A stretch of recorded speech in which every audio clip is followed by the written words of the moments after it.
नमस्कार, स्वागत है आपका मत्ती के 17 अध्याय के अध्ययन के आखिरी दिन में। मैं चाहता हूं कि आप सुने कि इस अध्याय के अंतिम पदों में क्या होता है।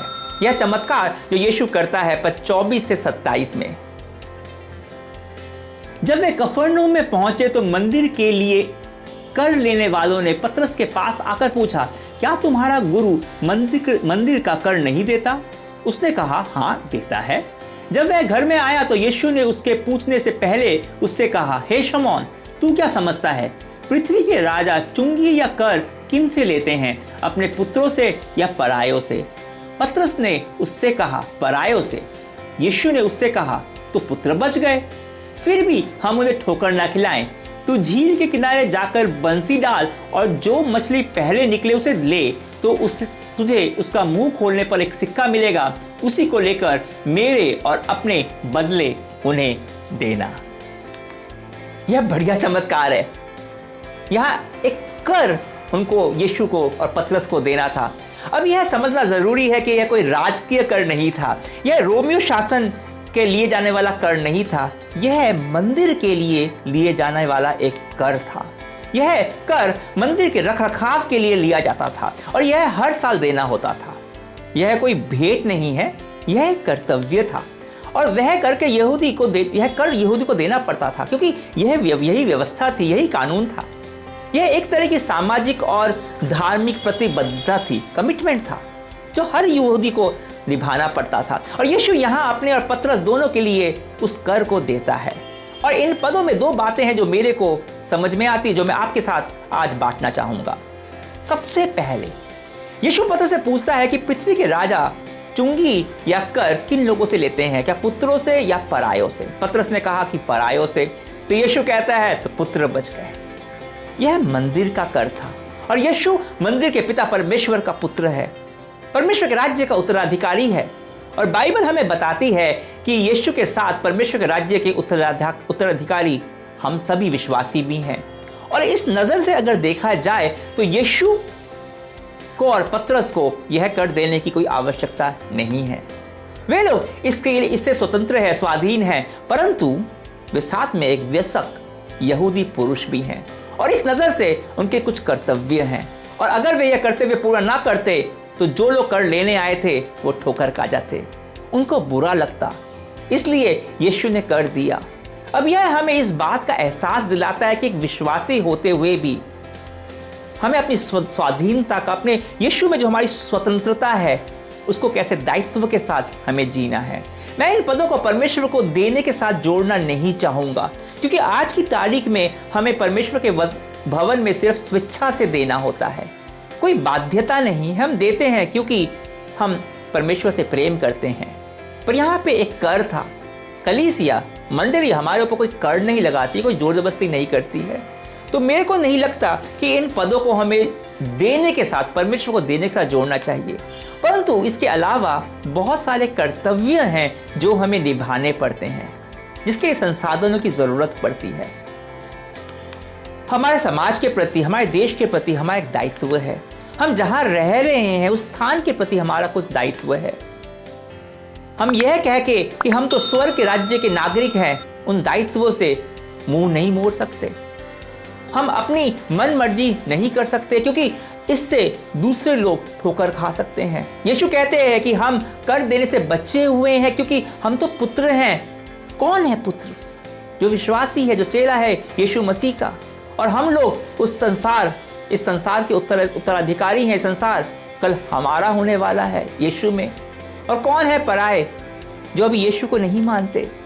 पर यीशु नहीं चाहते कि ये लोग ठोकर खा जाएं, क्योंकि वे इन लोगों से भी प्रेम करता है। हो सकता है कि इन लोगों को आज यह बात की समझ नहीं है कि ये लोग राजाओं के राजा के बेटा या बेटी बन सकते हैं। पर अगर यह लोग ठोकर खा गए हमारी वजह से, उन लोगों की वजह से जो अपने आप को स्वर्ग के राज्य का नागरिक कहते हैं, तो ये लोग कभी भी स्वर्ग के राज्य में प्रवेश नहीं करेंगे। इसलिए हमें कई बार यीशु में अपनी स्वतंत्रता को, अपने अधिकारों को त्यागना पड़ता है, जिससे दूसरे लोग ठोकर ना खा जाए और हमारी गवाही कायम रहे। तो जब हम स्वतंत्रता की बात कर रहे हैं, अपने अधिकारों की बात कर रहे हैं, तो यह समझना होगा कि क्या है हमारे अधिकार एक विश्वासी होने के नाते, जिनका परित्याग कई बार हमें करना पड़ता है। पहले कुरिन्थियों में पौलुस इसी विषय में बात कर रहा है। हमें स्वाधीनता है कि हम कैसे भी आराधना करें। हम लोगों में से कुछ लोग बहुत चिल्ला चिल्ला कर अन्य भाषाओं में बोलकर उनको आराधना करना अच्छा लगता है, परंतु यीशु में हमारी स्वाधीनता है ये, पर इसका मतलब यह नहीं है कि हम सार्वजनिक तौर पर ऐसा करें और बाकी लोग, दूसरे लोग जो परमेश्वर को नहीं जानते हैं, जो परमेश्वर के इस वरदान को नहीं जानते हैं, आराधना के वरदान को नहीं जानते हैं, वो हमें पागल समझें और परमेश्वर से हमेशा के लिए दूर हो जाएं। या फिर हमें स्वतंत्रता है कि हम कुछ भी खाए पिए, क्योंकि हम जानते हैं कि जो हमारे अंदर जाता है वो हमें अशुद्ध नहीं करता। हमें कुछ भी पहनने की छूट है, क्योंकि बाहरी दिखावा से परमेश्वर रिश्ते के साथ कोई भी संबंध नहीं है। पर क्या ऐसा होना चाहिए कि हमारे खाने पीने से या फिर हमारे पहनावे से दूसरों को बुरा लगे और वो परमेश्वर के प्रेम से हमेशा के लिए दूर हो जाएं? इसलिए यीशु कहते हैं कि हमें यह कर देने की ज़रूरत तो नहीं है, पर फिर भी क्योंकि हम इन्हें ठोकर ना खिलाएं। अपनी स्वाधीनता का उपयोग एक व्यसक की तरह परिपक्वता के साथ हमें करना चाहिए।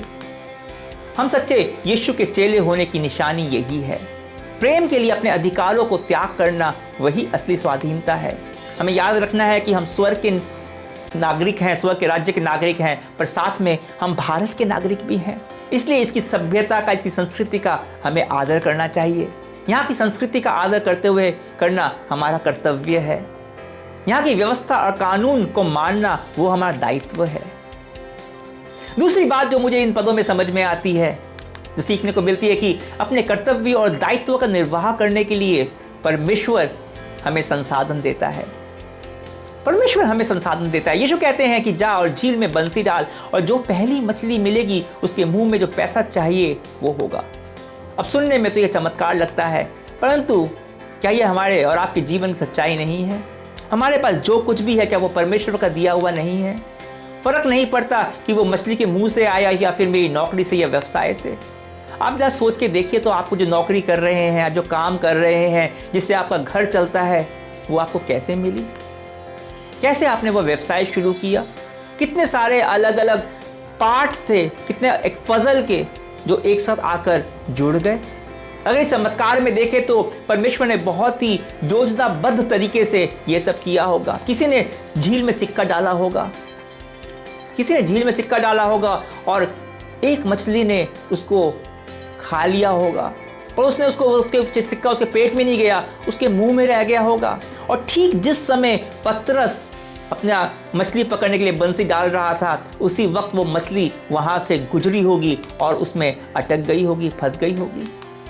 यह चमत्कार एक महान उदाहरण है कि किस प्रकार परमेश्वर छोटे छोटे विवरणों का ध्यान रखते हैं।